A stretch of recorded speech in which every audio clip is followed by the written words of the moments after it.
எல்லாருக்கும் வணக்கம். உங்களுக்காக சொல்லிட்டு இருக்க என்னுடைய பெயர் இந்து. எல்லாரும் நல்ல உடல் நலத்துடனும் மனமகிழ்ச்சியுடனும் இருக்கணும். வாங்க நாம சிந்தனை பெட்டகத்துல புதுசா ஒரு கதை பார்க்கலாம். நாம நிலந்து பார்க்க போற கதையினுடைய பெயர் கணநொடி சிதறல். இந்த கதையில வரக்கூடிய பெயர், நிகழ்வு, கதாபாத்திரம் எல்லாமே முழுக்க முழுக்க கற்பனையானது. யாரையும் எதற்காகவும் குறிப்பிட்டு சொல்லப்பட்டது கிடையாது. கணநொடி சிதறல் கதை ஒரு பொழுதுபோக்குக்காக எழுதப்பட்ட முழுக்க முழுக்க கற்பனையான கதையாகும். வீட்டுக்குள்ளேயே பரபரப்பா சுத்திட்டு இருக்கக்கூடிய லட்சுமி 6:30 மணிக்காட்ட கிச்சனுக்குள்ள போய் காஃபி வைக்கிறதுக்காக பால் எல்லாத்தையும் ஊத்தி 2 பேத்துக்கான காஃபிக்கான அளவுக்கு டீ தூள், சர்க்கரை எல்லாமே போட்டுட்டு அது கொதிக்கிற நேரத்துல லக்ஷ்மியும் பயங்கரமா கொதிச்சுக்கிட்டு இருக்கிறாங்க. ஐயோ, இந்த மனுஷன் எங்கதான் போய் தொலைஞ்சாரோ எனக்கும் தெரிய மாட்டேங்குது. எப்ப பார்த்தாலும் இதே வேலையாச்சு.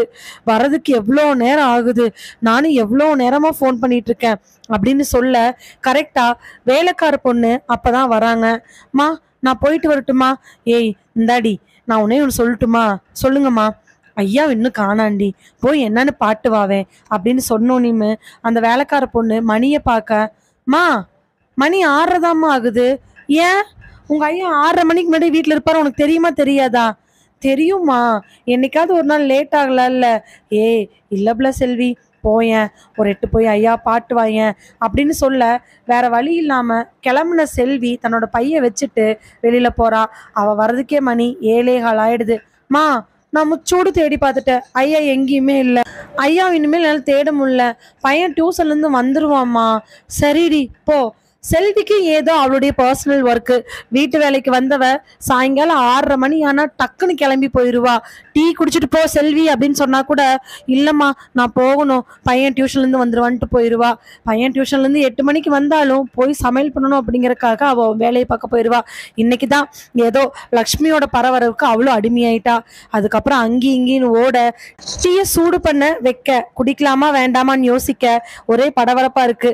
7:30 மணிக்கு மேல இதெல்லாம் சரிப்பட்டு வராதுன்னு சொல்லிட்டு ஏற்கனவே ஒரு 4-5 வாட்டி கால் பண்ணியிருக்க. இப்ப விடாம கால் பண்ணிட்டே இருக்கிறாங்க. அப்பையும் போன் எடுத்த பாடல இல்ல. ஐயோ அப்பா, இந்த ஆள் எங்கதான் போய் தொலைஞ்சாரோ, ஒரே பெருத்து தொல்லையா இருக்கு அப்படின்னு சொல்லிட்டு என்ன பண்றதுன்னு தெரியாம வேக வேகமா தன்னோட கான்டாக்ட்ல போய் அதுல பிரபு அப்படின்னு பேர் இருக்கு, அதுக்கு போன் பண்றாங்க. பிரபுவுக்கு ஃபோன் பண்ணி என்ன பிரயோஜனம்? அமெரிக்காவில் இருக்கக்கூடிய பிரபு ஃபோனை எடுத்து என்ன பண்ண போறான்? வாட்ஸ்அப்பில் ஃபோன் பண்ண ரிங்கு போக ஃபோனை எடுக்கக்கூடிய பிரபுவோட பேச்சில் ஒரே டயர்டு. என்னம்மா சொல்லுமா, கண்ணு எந்திரிச்சிட்டியா? அதான் எழுப்பிட்டியே, சொல்லு. சரி சரி, வேற குழந்தைங்களாம் என்ன பண்ணுறாங்க? தூங்குறாங்கம்மா. என்னன்னு சொல்லுமா. கண்ணு அப்பா வீட்டுக்கு விட்டு வெளியில் போனாருப்பா, இன்னும் வீட்டுக்கு வரவே இல்லை அப்படின்னு சொல்லிட்டு அம்மா சொன்ன உடனே பிரபு தான் வீட்டில் இருக்கக்கூடிய இந்தியன் வாட்ச் டைமிங் எடுத்து பார்க்குறான். சாயங்காலம் ஒரு 7:30 மணிக்கு பக்கமாக இருக்குது. மா 7:30 தானம்மா ஆகுது, ஏதோ 10 மணி ஆன மாதிரி 12 மணி ஆன மாதிரி. அப்பா வந்துருவாருமா. கண்ணு இல்லை கண்ணு, உனக்கே தெரியுமில்ல அப்பாவுக்கு இடுப்பில் ஆப்ரேஷன் பண்ணதுக்கு அப்புறமா அப்பா 6 மணிக்கு மேலே வெளியில் போக மாட்டாங்கன்னு. அது மட்டும் இல்லை கண்ணு, சுகர் வேற. அந்த நேரத்துக்கு சாப்பிட்லின்னா அப்பானால முடியவே முடியாது. அதனால தான் அம்மா 6 மணிக்கு டீயை போட்டு சர்க்கரை இல்லாமல் ஒரு பண்ணை கொடுத்துறது அப்பாவுக்கு பிடிக்குன்னு. இன்னும் காணா கண்ணு, எனக்கு பதட்டமாக இருக்குது. அம்மாவை ஃபோன் பண்ணி பார்த்தேன், அப்பா எடுக்கவே இல்லை, என்னன்னு பாரேன் அப்படின்னு சொல்ல, மா இப்போதாம்மா எந்திரிச்சிருக்கேன், பாருண்ணா. நான் என்ன பக்கத்துலையா இருக்கேன்? கோயம்புத்தூர் பக்கத்துல இருந்து நான் கூட எட்டி பாட்டு போவேன். சென்னையில் இருக்கேண்ணா. சரி பேர்னம்னா வந்து ஒரு 3 மணி நேரம் 4 மணி நேரம் 5 மணி நேரத்தில் வந்துடலாம், ஃப்ளைட்டை பிடிச்சி கூட வந்துடலாங்க இருக்கு. அமெரிக்காவில் இருக்கேம்மா. ஏம்மா? அங்கே யார்ட்டையாவது சொல்லுமா, இல்லைனா பொறு, நானே அப்பா நம்பருக்கு கால் பண்ணிட்டு பேசுகிறேன் அப்படின்ட்டு ஃபோனை வைக்க அடுத்து கண்ணுன்னு கூப்பிட்றதுக்கு முன்னாடியே ஃபோன் கட் ஆயிடுச்சு. இப்போவும் மறுபடியும் லட்சுமிக்கு பயங்கரமான பதட்டம்தான். மணி போயிட்டே இருக்குது. பையனுக்கு ஃபோன் பண்ணால் எடுக்கல, பையன் திருப்பி கூப்பிடல. லட்சுமியோட வீட்டுக்காரர் ராமனும் ஃபோனை எடுக்கவே இல்லை. சரின்னு சொல்லிட்டு வேக வேகமா ஆப்போசிட்ல இருக்கக்கூடிய வீட்டுக்கு போறாங்க. அங்க வீடு சாத்தி இருக்குது. பக்கத்துல என்னதான் நிறைய வீடுகள் இருந்தாலும் லக்ஷ்மியும் ராமனும் ஆப்போசிட்ல இருக்கக்கூடிய ஃபேமிலி கூட ஓரளவுக்கு அட்டாச்மெண்ட். சிவகுமார், ரேணுகா 2 பேரும் அங்க இருக்காங்க. அவங்க 2 பேர்த்துக்கும் ஒரு பொண்ணு. அவளை 12th படிக்கிறதுனால அங்கே இருக்கக்கூடிய ஒரு பெரிய ஸ்கூலில் ஹாஸ்டலில் தங்க வச்சு படிச்சுக்கிட்டு இருக்கிறாங்க. ரேணுகாவும் சிவகுமாரும் அங்கே இல்லாததை பார்த்துட்டு 2 பேரும் இல்லைன்னு சொல்லிட்டு அந்த அம்மா மறுபடியும் வந்துடுறாங்க. அவ்வளவுதான். 8:15 வரைக்கும் தான் அந்த அம்மானால பொறுக்க முடிஞ்சுச்சு. அதுக்கு மேல சத்தியமா முடியல. உடனே வேக வேகமா வீட்டு கதவை சாத்திட்டு, செப்பலை போட்டுக்கிட்டு, போனை எடுத்துக்கிட்டு, ஒரு டார்ச் லைட்டையும் எடுத்துக்கிட்டு கிளம்புறாங்க. சரிம்மா, சலவை துணி வாங்கிட்டு வர வழியில பால் தயிர் வாங்கிட்டு வர. வேற ஏதாவது வேணுமா? நீங்க தான் நாளைக்கு மஷ்ரூம் கிரேவி வச்சு சொன்னீங்களே, வாங்கிட்டு வாங்க. காலையிலே மஷ்ரூம் கிரேவி வச்சு சப்பாத்தி போடுறேன். சரி, காய்கறி கடைக்கு போயிட்டு வர அப்படின்னு ஏற்கனவே ராமர் சொல்லியிருக்கவே அவங்க ஒவ்வொரு இடமா போலான்னு முடிவு பண்றாங்க. அப்பதான் கரெக்டா தங்களோட வீட்டுல இருந்து அந்த நடபாதையில இறங்கி வேக வேகமா நடக்க ஆரம்பிக்கிறாங்க. முதல்ல அவங்க போன இடம் துணி சலவை போடுற இடம். ஏங்க, அவர் வந்தாருங்களா? அம்மா, ஐயா வந்தாருங்களே. எத்தனை மணிக்கு வந்திருப்பாருங்க? எத்தனை மணிக்குங்களா? அவரு நேத்தானே வந்தாரு. இல்லையே, இன்னைக்கு வரன்ட்டு வந்தாரு. இல்லைங்களே, இன்னைக்கு வரலைங்களே. அப்படிங்களா? சரிங்க. அம்மா, ஏதாவது பிரச்சனைங்களா? இல்லைங்க, கடைக்கெலாம் வந்துட்டு வரேன்னு சொன்னாரு. சரிங்க, எங்காவது போயிட்டு கடைசியாகிது இங்கே வரலான்னு முடிவு பண்ணியிருந்திருப்பாரு. நான் பார்த்துக்கிறேங்க. அம்மா, பார்த்துக்குவீங்களா? பார்த்துக்கிறேங்க அப்படின்னு சொல்லிட்டு மறுபடியும் பதட்டமாக போகிறாங்க. சலவை துணி கொடுத்த இடத்துல அவங்க இல்லவே இல்லை. அதுக்கப்புறமா வேக வேகமாக போய் வேற வழி இல்லாமல் எப்போவுமே பால் வாங்குற கடைக்கு போகிறாங்க. ஏங்க, அவர் வந்தாருங்களா? ஐயாங்களா? பால் தயிர் வாங்குறதுக்கு வரலீங்களே. அதான் நானும் யோசிச்சேன். வழக்கமா 2 நாளைக்கு ஒருக்கா வந்துருவாரு, இன்னைக்கு காணாமே நான் யோசிச்சேங்க. அப்படிங்களா? சரி சரிங்க. மூஞ்சில பதட்டத்தை காட்டாம, அம்மா ஏதாவது பிரச்சனைங்களா? ஐயோ இல்லைங்க, அவங்களும் நானுமே கடை வீதிக்கு போனோம். அவங்க தனியா வந்தாங்க, நான் தனியா வந்தேன், நான் பாத்துக்கிறேங்க அப்படின்னு சொல்ற வார்த்தையிலேயே ஏதோ ஒரு பிழை இருக்கிறது நல்லா காட்டிட்டு மறுபடியும் அங்கிருந்து கிளம்புறாங்க. இப்ப கடைசியா ஒரே ஒரு ஆப்ஷன் தான், அந்த காய்கறி கடை. அந்த காய்கறி கடைக்கு போய் கேட்டோம்னா, இப்ப 2 பேர்த்துட்டு கேட்டாச்சு, ஏதாவது பிரச்சனை, ஆமா தெரிஞ்சாதான் என்ன அப்படின்னு சொல்லிட்டு வேக வேகமா உள்ள போக, அம்மா வாங்கம்மா, ஐயா மதியமா சொன்னாரு மஷ்ரூம் வாங்கி வைக்க சொல்லி, இன்னும் வரலிங்கம்மா ஐயா வந்து வாங்கிக்கிறதுக்கு அப்படின்னு சொன்ன உடனே நெஞ்செல்லாம் வெடிச்சிடுற மாதிரி இருக்குது. ஐயோ, என்னடா இவ்வளோ நேரம் இப்படி சொன்னதை விட இவங்க சொன்னது ரொம்ப அதிர்ச்சியா இருக்குதே, நாம என்ன பண்றது அப்படின்னு தெரியாம அவங்க அங்கேயே நின்றுட்டு இருக்க. வேற வழி இல்லை, வேற எங்காவது போய் தேடி பார்க்கலான்னு சொல்லிட்டு யாரையாவது கூப்பிடலாமா வேணாமான்னு திணறி வேற வழி இல்லாம பையனுக்கு மறுபடியும் ஃபோன் அடிக்கிறாங்க. லோக்கல் இருக்கக்கூடிய ஃப்ரெண்ட்ஸ் யாராவது வர சொல்லுப்பான்னு கேட்கலான்னு ஃபோன் பண்ண, பையன் ஃபோன் எடுக்கவே இல்லை. அப்பதான் லட்சுமிமா தானாவே தேட ஆரம்பிக்கிறாங்க. கிட்டத்தட்ட 9:15 மணி வரைக்கும் அங்க இருக்கிற எல்லா பக்கத்தையும் தேடிட்டு அழுதுகிட்டே வீட்டுக்கு போய் ஏதாவது பண்ணலாம். இன்னாரும் ஆப்போசிட் வீட்டில் சிவகுமார் ரேணுகா 2 பேர் வந்திருப்பாங்க, அவங்க மூலமா போலீஸ் கம்ப்ளைண்ட் பண்ணலாம். ஒருவேளை அவர் வீட்டுக்கு வந்திருந்தாருன்னா ஃபோனை மிஸ் ஆயிட்டான்னு சொல்லிட்டு எக்கச்சக்கமான கேள்விகளோட வீட்டுக்கு கிட்டத்தட்ட ஒரு 3/4 கிலோமீட்டர் இருக்கும் பொழுது அவங்க கால் எடுத்து வைக்க ஆரம்பிக்கிறாங்க. அப்போ திடீர்னு அவங்களுக்கு பின்னாடி யாரோ வந்து நிக்கிற மாதிரி இருக்கு. சடனா திரும்பி பார்க்குறாங்க. அச்சச்சோ, கழுத்துல கொடி போட்டிருக்கிறோம், துணியெல்லாம் நல்லா போட்டிருக்கிறோம், கையில மோதிரம் இருக்கு, இன்னும் நிறைய நகைகள்லாம் போட்டிருக்கோம், தோடு வேற 3/4 பவுனுக்கு போட்டிருக்கோம். திருட வந்துட்டானோ என்னமோன்னு சொல்லிட்டு பின்னாடி திரும்பி கூட பார்க்காம வேக வேகமா நடக்க ஆரம்பிக்கிறாங்க. அவங்க வேகமா நடக்க நடக்க பின்னாடி அந்த ஆளுடைய கால் தடவும் அவங்கள வேகமா தொடர்ந்துகிட்டே தான் இருக்குது. என்னவா இருக்கும் ஏதுவா இருக்குன்னு சொல்லி திரும்பி பார்க்கலான்னு திரும்புறதுக்கு முன்னாடியே ஒரு இரும்பு கம்பி நடு மண்டையில வந்து நச்சுன்னு அடிச்சு விழுக, அவ்வளவுதான். வயசானவங்க இல்லையா, ஒரே அடி கீழே விழுந்து ரத்த வெள்ளத்தில் அப்படியே கிடக்குறாங்க. கொஞ்சம் கொஞ்சமா லக்ஷ்மி அம்மாவோட உயிர் போயிட்டே இருக்குது. ஒரு அடிக்கு மேலே அடிக்கல, ஆனால் லக்ஷ்மி அம்மாவை துன்புறுத்தவும் இல்லை, உயிர் மட்டும் அப்படியே போகுது. கடைசி நிமிஷம் கூட லக்ஷ்மி அம்மா வாயில் வந்தது, ஐயையோ அவர் எங்கே இருக்காருன்னு தெரியலையே அப்படிங்கிறது தான். அதே நிமிஷத்தில் கண்ணு மேலே போக மண்டையிலேருந்து ரத்த சொட்ட லக்ஷ்மி அம்மா அந்த இடத்துலையே உயிரை விட்டுறாங்க. அந்த இடத்துல லக்ஷ்மி கண்ணை விரைச்சு பிணமா கிடக்குறாங்க.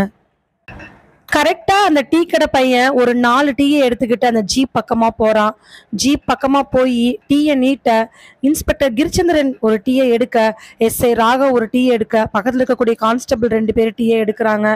டீயை குடிச்சுக்கிட்டே கிரிச்சந்திரன் ராகவ் பார்த்து, இன்ஃபர்மேஷன் வரும்போது மணி என்ன? ஒரு 11:30 மணி இருக்கும் சார். நீங்கள் இமீடியட்டாக ஸ்பாட்டுக்கு வந்துட்டீங்களா? ஆமாம் சார், ஸ்பாட்டுக்கு வந்துட்டோம். அந்த அம்மாவும் அந்த ஐயாவும் இறந்து கிடந்த டிஸ்டன்ஸ் எவ்வளோ? சார், அந்த அம்மா இறந்து கிடந்ததுலேருந்து கிட்டத்தட்ட ஒரு 300-400 மீட்டர் இடைவெளியில் தான் அந்த ஐயா இறந்து கிடந்தாரு. அந்த ஐயா எப்படி இறந்துருக்கிறாரு? ஐயா இறந்து கிடந்ததுக்கான காரணம், யாரோ மண்டையில் அடிச்சிருக்காங்க, கை கால் எல்லா பக்கத்துலேயும் கொஞ்சம் எட்டி உதச்சிருக்கிற மாதிரி தழும்புகள்லாம் இருந்துச்சு. தழும்புகள்னா செப்பலோட தழும்புகள் இருந்துச்சு சார். நம்ம மண்டையில் மட்டும் ரத்தம் வந்திருந்ததுனால மேபி மண்டையில் மட்டும் அடிச்சிருக்கலாம்னு நினைக்கிறேன். ஜிஹெச் ஃபாரன்சிக்கு சார் காலையில் தான் வருவேன்னு சொல்லிட்டாங்க. இந்நேரம் வந்துடுவாங்க சார். டைம் 7 ஆச்சுங்க. இன்ஃபார்ம் பண்ணிட்டோம் சார். இன்ஸ்பெக்டர் கிரிசந்திரன் நின்றுட்டு இருக்கக்கூடிய இடத்துக்கு ஒரு 10 ஸ்டெப் தள்ளி லக்ஷ்மிமா படுத்திருக்காங்க. சாரி இறந்து கிடக்குறாங்க. அங்கிருந்து ஒரு 300-400 மீட்டர் தொலைவெளியில் ராமரையாவோட டெட் பாடி இருக்கு. ஆமாம், லக்ஷ்மிமா இறக்குறதுக்கு முன்னாடியே ராமரையா இறந்துருக்கணும், இல்லைன்னா அதுக்கப்புறம் இறந்துருக்கணும். ஆனால் தெளிவாக அவங்க 2 பேர்த்தையும் யாரோ ஒருத்தர் அடித்து கொண்டிருக்கிறாங்க. கரெக்டாக அதே நேரத்தில் ஜிஹெச்லேருந்து ஆம்புலன்ஸ் ஃபாரன்சிக் ஆஃபீஸர்ஸ்னு எல்லாருமே வந்து நிற்க, கிரிச்சந்திரன் இயர்லி மார்னிங் 6 மணி அப்படிங்கிறதுனால அங்கே டீ குடிச்சிக்கிட்டு இருக்கிறாரு. அப்போ தான் கரெக்டாக யாருங்க முதல்ல இந்த டெட் பாடி பார்த்தது அப்படின்னு சத்தம் போட வேகமாக சிவகுமார் ரேணுகா வந்து நிற்கிறாங்க.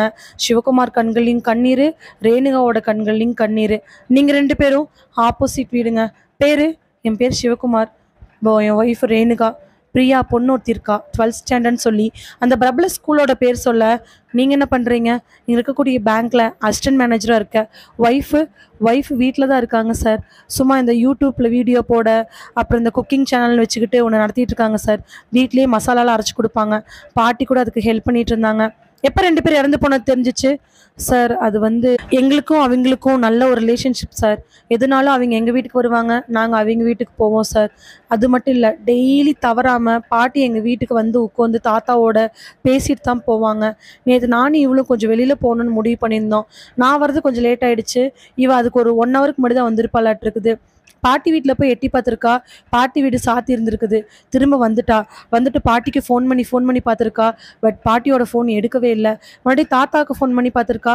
தாத்தாவோட ஃபோனும் எடுக்கவே இல்லை. கரெக்டாக நான் 1 ஹவர் கழிச்சு வந்த உடனே பாட்டி தாத்தாவுக்கு ஃபோன் பண்ணிகிட்டே இருக்காங்க, எடுக்க மாட்டேங்கிறாங்கன்னு சொன்னால். அவங்க பசங்க எல்லாருமே வெளியூரில் இருக்காங்க சார். பசங்க எல்லாரும்னா சாரி சார், ஒரே ஒரு பையன்தான் பேர குழந்தைகளோட அமெரிக்காவில் இருக்காரு. அவரும் அப்படி ஒன்று 2 பேர்த்தையும் கண்டுக்கிறது இல்லை சார். அதனால நாங்கள் தான் அவங்களுக்கு எல்லாமாவும் இருந்தோம். எங்களுக்கு வாங்க போனால் அவங்களுக்கும் வாங்கிட்டு வருவோம். அவங்களும் எங்காவது போகிறதா இருந்தால் எங்களை தான் கூட்டிகிட்டு போவாங்க.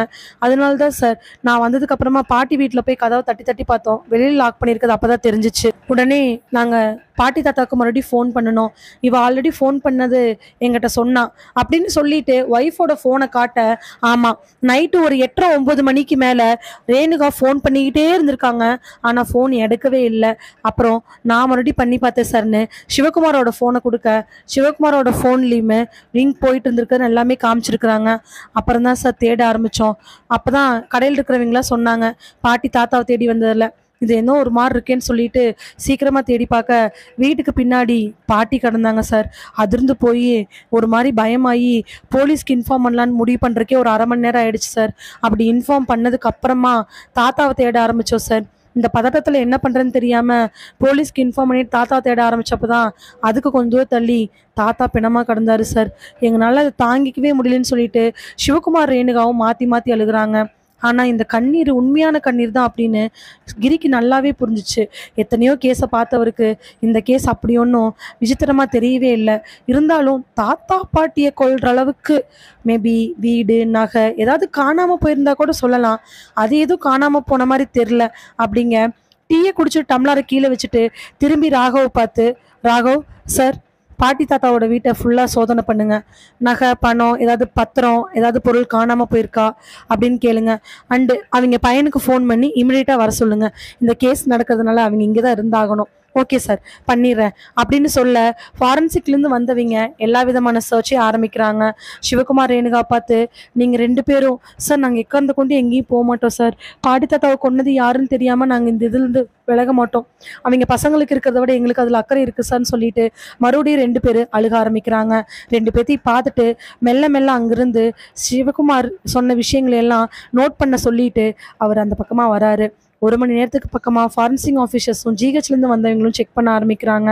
அதுக்கப்புறமா ரிப்போர்ட் சொல்கிறதுக்காக ஃபாரன்சிக் ஆஃபீஸர் முரளி பக்கத்தில் வந்து, கிரி சொல்லுங்கள், அதாவது பாட்டியோட மண்டியில் ஒரு இரும்பு ராடை வச்சு அடிச்சிருக்காங்க. ஒரே அடி, ப்ரெஷர் ஷூட் ஆகி பாட்டி ஸ்பாட் அவுட்டு. ஒரு 2 நிமிஷம் கூட அவங்களுக்கு உயிர் நிற்கல. ஆல்ரெடி உடம்புல ப்ரெஷர் இருந்ததுனால அடித்த அடியில் இமிடியட்டாக இறந்துருக்காங்க. அண்டு தாத்தாவோட டெட் பாடியை அங்கே தான் வச்சுருக்கோம். சுற்றி இருக்கக்கூடிய இடங்களை பார்க்கும் பொழுது அந்த கேஸ் மட்டும் கொஞ்சம் விசித்திரமாக இருக்குது. விசித்திரமாவா? என்ன சொல்கிறீங்க? ஆமாம், பாட்டி யாரும் வற்புறுத்தியோ இல்லை பாட்டி ஓடியோ அந்த மாதிரி எதுவுமே நடக்கலை. இம்மிடியட்டாக ஒரு அட்டாக். அது பக்கா பிளான்டாக இருக்குன்னு நினைக்கிறேன். பட் தாத்தா அப்படி கிடையாது. அவரை யாரோ அடிச்சிருக்காங்க. காலில் எலும்பு, கையை முறுக்கியிருக்காங்க. அவரோட கழுத்தில் ஒரு அடி இருக்குது. அண்ட் அவருடைய உடம்புல இருக்கக்கூடிய செப்பல் ரேகையெல்லாம் வச்சு பார்க்கும் பொழுது யாரோ ஒருத்திங்க செப்பலை வச்சு அவங்கள நல்லா எட்டி எட்டி உதச்சிருக்கிறாங்க. அப்புறம் அவர் ஓடி இருக்கிறாரு, அதுக்கான தடயங்கள்லாம் இருக்குது. அதுக்கப்புறம் அவருடைய முடியை பிடிச்சி இழுத்து அவர் கீழே விழுகிற சமயத்தில் அவருடைய மண்டையில் 2 இடத்துல அடிபட்டிருக்கு. அப்போது முதல்ல வச்ச குறி தப்பியிருக்கு, அடுத்து வச்ச குறி தான் அடிச்சிருக்காங்க. ஸோ தாத்தாவோடது ஒரு ஆத்திரத்தில் அவரை கொன்னே ஆகணும் அப்படிங்கிற பிளானில் பண்ணது. பட்டு பாட்டியை நிச்சயமாக இவரை கொன்னதுனால பாட்டியை விட்டு வச்சோம்னா அது ஏதாவது பிரச்சனையாக போயிருன்னு சொல்லி பண்ணியிருக்காங்க. பட் அதுக்கு பின்னாடி என்ன மோட்டோ இருக்குன்னு தெரில. அண்டு தாத்தா இறந்து போனது நேற்று ஈவினிங் ஒரு 6:30 மாதிரி இருக்கும். பாட்டி இறந்து போனது நேற்று நைட்டு ஒரு 9:30 அந்த மாதிரி இருக்கும். ஸோ 2 பேர்த்தோடைய மரணத்துக்கு இடையில ஒரு 3 மணி நேரம் தான் கேப் இருக்குது. 2 பேரும் துடிச்சு தான் இறந்துருக்காங்க. அப்படின்னு சொல்லும் பொழுதே இன்ஸ்பெக்டர் கிரிச்சந்திரனுக்கு பல சந்தேகங்கள் வர ஆரம்பிக்குது. தாத்தாவையும் பாட்டியும் பிளான் பண்ணி கொண்டிருக்கிறது யார்? முதல்ல தாத்தாவை கொண்டிருக்கிறாங்க, அடுத்து தாத்தாவை கொன்னதுனால பாட்டியும் விட்டு வைக்கக்கூடாது அப்படிங்கிறக்காக. ஸோ பல விஷயங்களில் யோசிச்சு பார்க்க வேண்டியதாக இருக்குது. ஏதாவது கொள்ளை அடிக்கிறதுக்கா, இல்லை ஆப்போசிட்டில் வீட்டில் இருக்கிறவங்க ஏதாவது பண்ணியிருப்பாங்களா? பையன் ஃபாரினில் இருக்கிறான், அவன் ஏதாவது பிளான் பண்ணி, இல்லை இதெல்லாம் எதுவுமே இல்லாமல் யாரும் அன்எக்ஸ்பெக்டடாக நினைக்கிற மாதிரி வேற ஒரு 3வது மனுஷன் இந்த இதில் தலையிட்டு இருக்கிறாங்களா அப்படிங்கிற விஷயம்லாம் இன்னும் கம்ப்ளீட் இன்வெஸ்டிகேஷனில் உள்ளே இறங்கினா தான் தெரியும். பட் குற்றவாளிகள் ஏதோ ஒரு தப்பு பண்ணிட்டு குற்றத்துலேருந்து தப்பிக்கணும் அப்படிங்கிறக்காகவோ, இல்லை இனி ஏதாவது ஒரு குற்றம் பண்ண போகிறோம் அதுக்கு தடையாக இருக்கிறாங்க அப்படிங்கிறக்காகவும் தான் இவங்களை கொண்டிருக்கணும். ஆனால் குற்றவாளி ஏன் கொன்னாங்க? எதுக்கு தான் கொல்லணும்?